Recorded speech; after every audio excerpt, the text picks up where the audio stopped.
Welcome back to my channel. आज हम बात करेंगे डैंड्रफ के बारे में। डैंड्रफ देखिए एक बहुत ही कॉमन स्किन कंडीशन है। डैंड्रफ कॉज होता है यीस्ट लाइक फंगस की वजह से, जिसका नाम है मलासीजिया। मलासीजिया का फेवरेट फूड है हमारी स्कैल्प जो प्रोड्यूस करता है नेचुरल ऑयल्स, जिसे हम सीबम बोलते हैं। ये उस पर फीड ऑन करता है और मलासीजिया जो है हमारी स्कैल्प में नेचुरली मौजूद रहता है, हमारे स्कैल्प में ड्वेल करता है, वो उसका घर है। इसलिए Malassezia healthy as well as unhealthy दोनों हैं। अनहेल्दी कैसे हैं?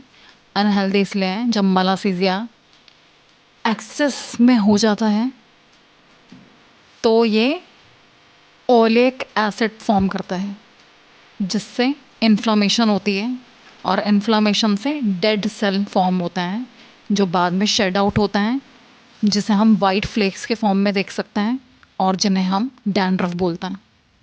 देखिए, क्योर तो हम इसको नहीं कर सकते परमानेंटली, पर इसको हम प्रिवेंट कर सकते हैं। क्योर क्यों नहीं कर सकते? जैसे मैंने बताया, मलासीजिया हमारे स्कैल्प में ऑलरेडी नेचुरली प्रेजेंट रहता है, तो ये अपने फेवरिंग कंडीशन लेकर कभी भी मल्टीप्लाई हो सकता है, इसलिए डैंड्रफ आता जाता रहता है। तो बात करते हैं इसकी होम रेमेडीज़ के बारे में कि इससे कुछ टाइम के लिए निजात कैसे पाई जा सकती है। तो पहला है Apple cedar vinegar. Apple cedar vinegar को हम इक्वल पार्ट्स में ले लेते हैं। एक कप में एप्पल सिडार विनेगर, दूसरे कप में हम वाटर ले सकते हैं। तो अब दोनों को डिल्यूट करेंगे, यानी दोनों को मिक्स करेंगे और अपने स्कैल्प में मसाज करेंगे। कम से कम 5 से 10 मिनट तक हमें रखना है, उसके बाद हमें वॉश आउट कर लेना है। अब बात करते हैं टी ट्री ऑयल के बारे में। टी ट्री ऑयल देखिए एक्सपेंसिव है, उसका 10 ml का बॉटल ही 500 रुपये तक का आता है। इसलिए हम इसको मिक्स करके लगा सकते हैं, या तो हम अपने नॉर्मल शैम्पू के साथ मिक्स कर सकते हैं, या हम कोकोनट ऑयल के साथ में मिक्स करके अपने स्कैल्प में लगा सकते हैं। स्कैल्प में लगाइए, उसको छोड़िए, और छोड़ना कितने देर है? अगर आप उसको कोकोनट ऑयल के साथ ही मिलाकर लगा रहे हैं तो आप ओवरनाइट छोड़िए, या कम से कम 6 आवर्स छोड़ना है। और अगर आप शैम्पू के साथ मिलाकर लगा रहे हैं तो उसको कुछ 7 से 8 मिनट तक छोड़िए, फिर उसके बाद सर धो लें। देखिए, एलोवेरा जेल जो है उसके लीफ से अगर मिले तो बेस्ट सोर्स है। एलोवेरा का प्लांट यूजुअली सबके घरों में पाया जा सकता है आसानी से। लेकिन अगर आपके पास प्लांट नहीं है, आपके पास डायरेक्ट सोर्स नहीं है, तो जो भी आपको जिस भी ब्रांड पे ट्रस्ट है, आप उसका जेल अपने स्कैल्प में लगाइए डायरेक्टली, फिर उसको 15-20 मिनट छोड़िए, उसके बाद सर धो लें। और ऐसा आपको कई बार हफ्तों में करना है, क्योंकि इसको आप कितनी बार भी लगा सकते हैं, क्योंकि ये नेचुरल सोर्स है, डायरेक्ट प्लांट बेस्ड है, तो उसका कोई साइड इफ़ेक्ट नहीं है, कोई केमिकल नहीं है, इसलिए ये बहुत धीरे वर्क भी करता है।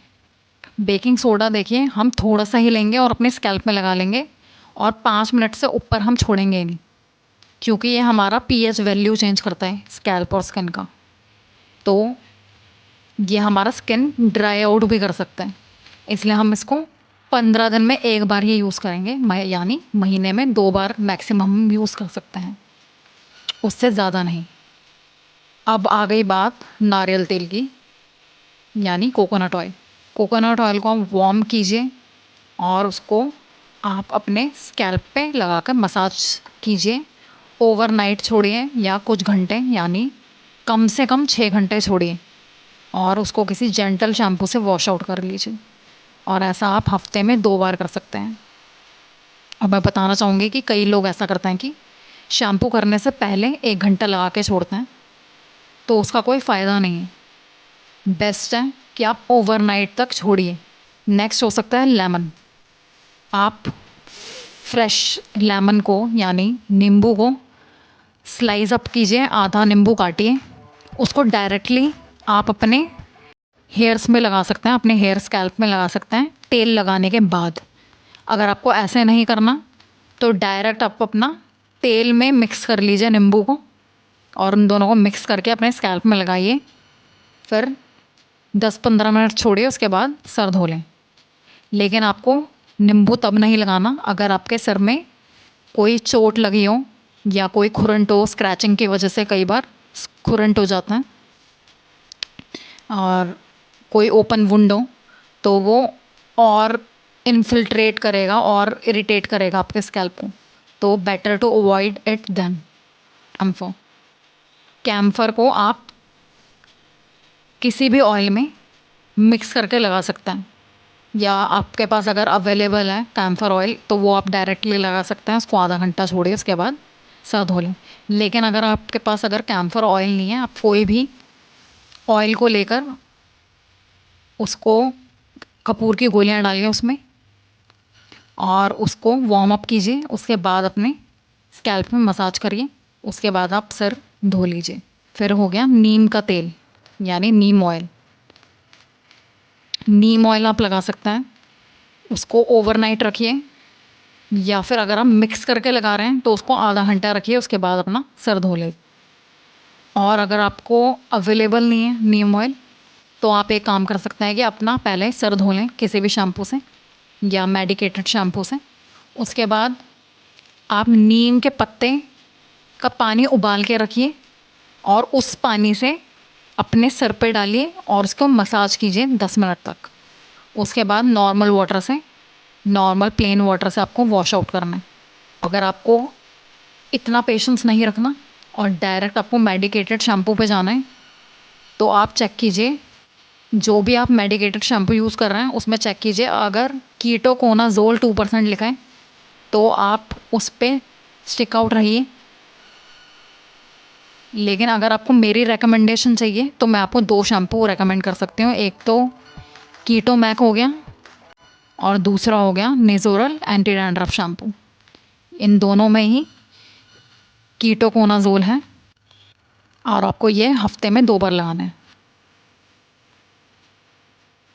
अब चलिए बात करते हैं कि प्रिवेंट कैसे किया जा सकता है डैंड्रफ को। देखिए, सबसे पहले प्रॉपर हेयर हाइजीन रखिए। आप हेयर स्टाइलिंग प्रोडक्ट्स को एक्सेस में यूज़ मत कीजिए। कोम्स हो गए, ब्रशेज़ हो गए, टॉवल्स हो गए, इनको शेयर मत कीजिए। हमेशा ऐसी कोम्ब लीजिए जो वुडन हो और उसको थोड़ा गाड़ के कंघा कीजिए जिससे ब्लड सर्कुलेशन हो। ब्लड सर्कुलेशन से ये होगा कि आपकी स्कैल्प ड्राई नहीं होगी। और वुडन स्टिक से मैं इसलिए करने को कह रही हूँ और गाड़ के इसलिए करने को कह रही हूँ, उससे ये होता है कि आपका जो सीबेशियस ग्लैंड्स हैं जो सीबम प्रोड्यूस कर रहे हैं, वो जो सीबम है इवनली डिवाइड होगा आपके स्कैल्प में, जिससे डैंड्रफ का चांसेस कम रहेगा या कोई भी फंगल इन्फेक्शन का चांस। डाइट में विटामिन्स मिनरल्स ऐड कीजिए। आप ओमेगा 3 फैटी एसिड्स ऐड कर सकते हैं। Zinc supplements, vitamin B12 add कर सकते हैं। विटामिन B12 ग्रेइंग को भी स्लो डाउन करता है, आपका हेयर जो सफ़ेद हो रहे हैं उसको भी स्लो डाउन करता है। एंटीऑक्सीडेंट ज़रूर लीजिए, जैसे आंवला हो गया, नींबू हो गया, संतरा हो गया। और बहुत गर्म पानी से सर मत धोइए, विंटर्स में भी नहीं। लूक वार्म वाटर हमेशा यूज़ कीजिए। स्ट्रेस लेवल को मैनेज कीजिए ईदर बाय एक्सरसाइज या मेडिटेशन। और अपने स्कैल्प को खुजाइए मत, स्क्रैच मत कीजिए, इससे आपकी स्कैल्प फर्दर इरिटेट हो सकती है। और आप ब्लो ड्राइंग को लिमिट कीजिए, क्योंकि देखिए ब्लो ड्राइंग आपका हेयर को ड्राई आउट कर देता है, हेयर एंड्स को, पर हेयर फॉलिकल्स आपके गीले ही रहते हैं जो आपको फंगल एक्ने दे सकते हैं। सर में जो छोटे छोटे दाने हो जाते हैं, जो एक्ने हो जाते हैं, और कोई फंगल इन्फेक्शन भी दे सकता है। इसलिए बेस्ट है इधर आप सन ड्राइंग कीजिए या फिर एयर ड्राइंग कीजिए, उससे आपके टोटल हेयर्स ड्राई अप रहेंगे और फंगल इन्फेक्शन का भी चांस कम रहता है। और सन बेथिंग की मैं बात नहीं कर रही, आप अगर आपने सर धोया है तो कम से कम 20-25 मिनट आप अपना सनलाइट को दे सकते हैं। और आप माइक्रोफाइबर टॉवल यूज़ कर सकते हैं। उसको आपको प्रेशर डाल के स्कैल्प को घिसना नहीं है, आपको जेंटली पैट करना है अपने हेयर्स, और ऐसे आपको अपना हेयर ड्राई आउट करना है। सो बहुत ईजी स्टेप्स हैं। So for more such videos please subscribe to my channel and hit the like button.